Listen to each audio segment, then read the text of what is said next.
Sir నేను ఏ తప్పు చేయలేదు, నన్ను ఇప్పుడే తీసుకొచ్చారు. నేను అసలు ఆ వీడియో పెట్టింది కూడా హైదరాబాద్ లోంచి, ఇక్కడ నుంచి కాదు. ఓకే, వాళ్ళు చూడండి ఎలా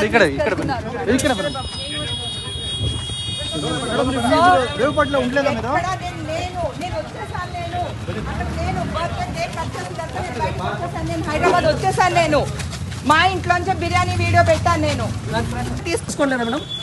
ఏం తీసుకోలేదన్నా.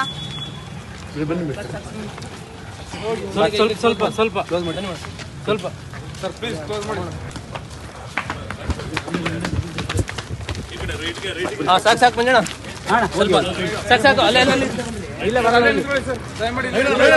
ಸರ್, ದಯಮಾಡಿ ಇಲ್ಲೇ ನಿಂತ್ಕೊಳ್ಳಿ ಸರ್.